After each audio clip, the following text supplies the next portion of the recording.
Você já pensou em comprar uma TV ou um computador e parcelar em 4 ou 6 vezes sem juros? Ou até mesmo sem ter cartão de crédito? E tudo isso com uma aprovação de crédito rápida e fácil? Esse é o Compre Agora e Pague Depois, conhecido normalmente como BNPL. O modelo tem conquistado milhões de consumidores nos Estados Unidos, principalmente entre os mais jovens. Em 2020, essa febre parecia ser o futuro do crédito. Empresas como a Firme, Klarna e Afterpay cresceram em ritmo impressionante e se transformaram em companhias bilionárias. Só em 2024, o BNPL movimentou cerca de 334 bilhões de dólares em transações no mundo inteiro, um número que mostra como essa modalidade de pagamento explodiu em pouquíssimo tempo.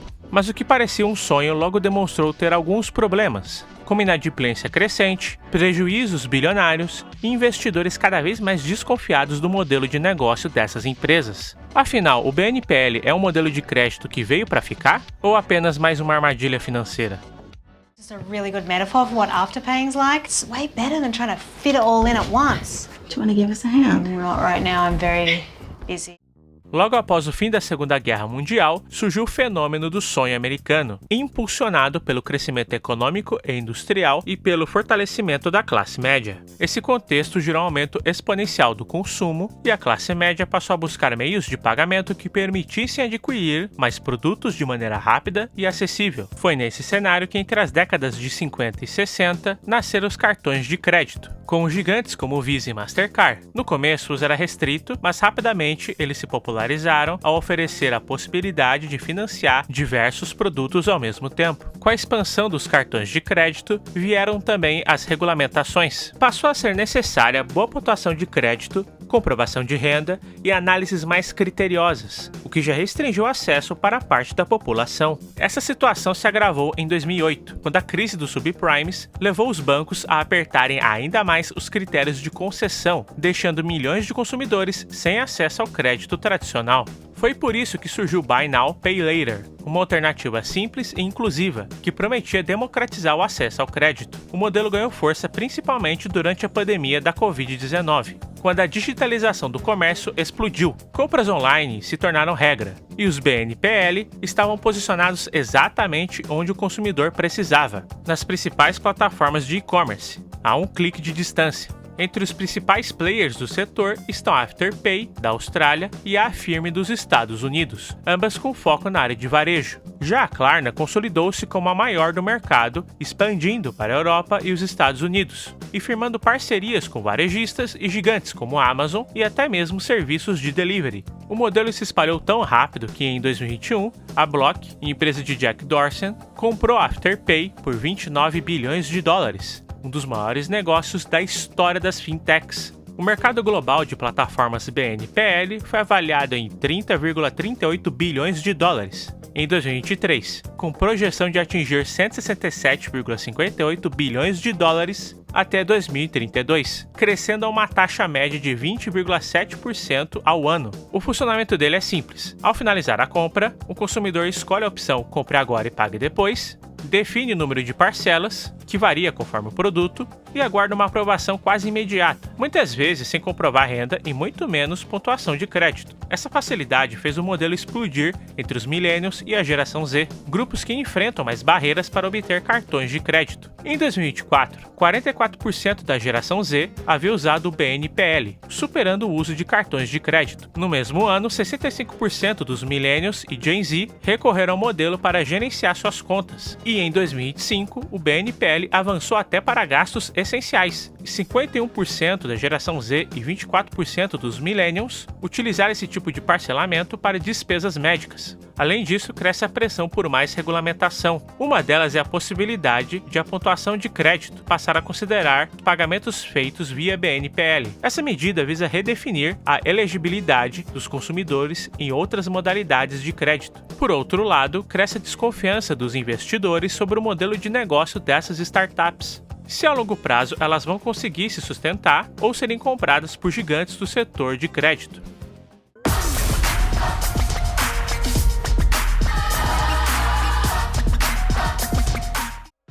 O Compre Agora e Pague Depois conquistou milhões de consumidores, ao oferecer exatamente o que os cartões de crédito não conseguiam: como juros baixos, aprovação rápida, limites altos, prazos longos e transparência nas taxas. Além disso, o modelo foi desenhado para estar presente em todo lugar, dentro de aplicativos próprios, nos principais e-commerces, em bancos tradicionais e até associado a cartões digitais.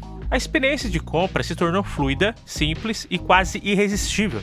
Essa conveniência trouxe benefícios claros. Para millennials e Gen Zs, muitas vezes excluídos do crédito bancário, o BNPL ofereceu inclusão financeira, permitindo parcelamentos acessíveis e ampliando o poder de compra. Para comerciantes, significou aumento nas vendas e no tamanho dos pedidos. Estudos mostram que o consumidor gasta até 30% a mais quando usa o BNPL. Mas a mesma facilidade que impulsionou o modelo também abriu espaço para riscos. O acesso imediato ao crédito incentiva o consumo excessivo, e os atrasos nos pagamentos rapidamente transformam as dívidas em bola de neve.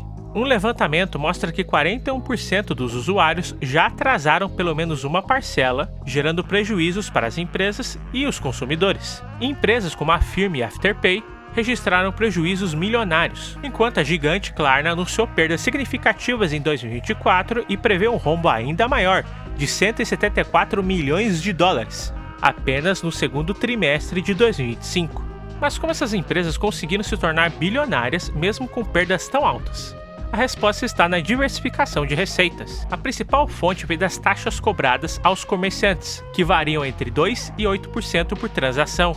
Apesar de altas, essas taxas compensam por aumentar as vendas. Além disso, há juros em financiamento de longo prazo, multas por atraso, monetização de dados e pequenas tarifas, como taxas de conta e processamento de pagamentos. Por outro lado, os custos também são gigantescos: tecnologia, marketing agressivo, expansão internacional, parcerias comerciais e serviços de cobrança. E, acima de tudo, as perdas com inadimplência, que corroem o caixa. Essa combinação levantou um alerta nos reguladores. Nos Estados Unidos, os órgãos responsáveis já estudam normas para tornar o modelo mais transparente, exigindo que empresas informem de forma clara os riscos de endividamento e estabeleçam limites de juros. Já na Europa, a União Europeia propôs regras que obrigam as fintechs a oferecer maior clareza sobre juros, taxas e condições de parcelamento, além de incluir o BNPL na estrutura de crédito supervisionada. Outra medida em debate é incluir as dívidas de BNPL na pontuação de crédito. Isso pode redefinir a forma como os consumidores são avaliados para empréstimos, cartões e financiamentos, transformando o compra agora e paga depois em um fator determinante para o futuro financeiro de milhões de pessoas. Sendo assim, o BNPL mostra ser uma alternativa que democratiza o crédito. Porém, se for utilizado da maneira errada, pode levar também a um endividamento em massa. Leva de graça, eu disse de graça, esta mesa com 4 cadeiras. Comprou o conjunto estofado, ganhou uma mesa com 4 cadeiras. Só móveis de qualidade com 1 ano de garantia.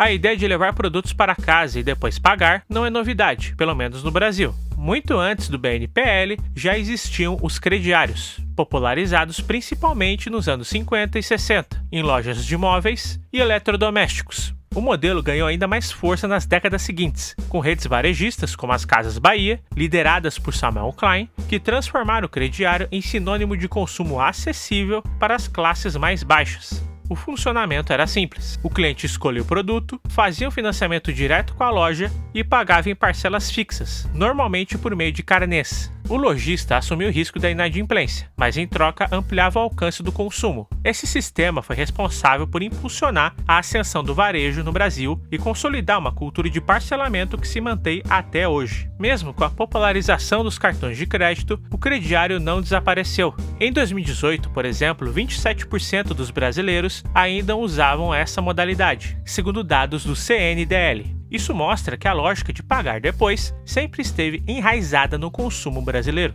Com esse histórico, não é surpresa que o compre agora e pague depois tenha crescido tão rápido no país. Entre 2021 e 2024, o setor cresceu em média 14% ao ano, com projeção de movimentar 4,66 bilhões de dólares em 2025. Atualmente, cerca de 50% dos comerciantes online já oferecem BNPL, tornando o terceiro método de pagamento mais usado no e-commerce brasileiro. Segundo Morgan Stanley, o potencial é ainda maior. Até 2028, BNPL pode movimentar 31 bilhões de dólares no Brasil. Esse avanço é impulsionado não só pela cultura de parcelamento, mas também pelas dificuldades de acesso ao crédito, já que muitos jovens não conseguem ter cartão ou limite suficiente nos bancos, e também pelo Brasil ter uma alta taxa de inadimplência.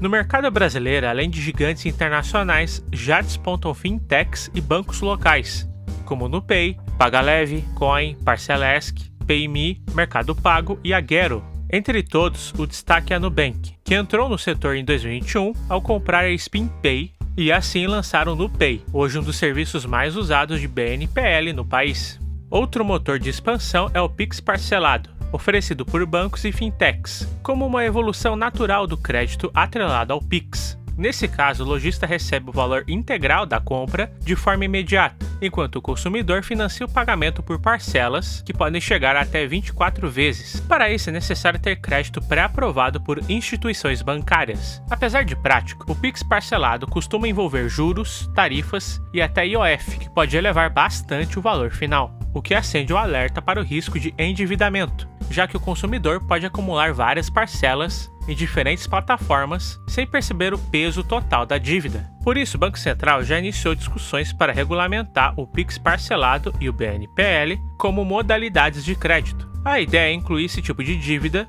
nos sistemas de análise de risco e score, visando garantir maior transparência e proteção para consumidores e lojistas. Mas a regularização do compre agora e pague depois deve ser feita com cuidado, para o modelo não perder algo que o torna atraente, que é a conveniência e a facilidade. Com regras claras e uso responsável, o BNPL pode se firmar como uma forma de ampliar o acesso ao consumo, sobretudo entre os jovens, e deixar de ser apenas uma moda passageira para se tornar uma modalidade de pagamento consolidada no mercado.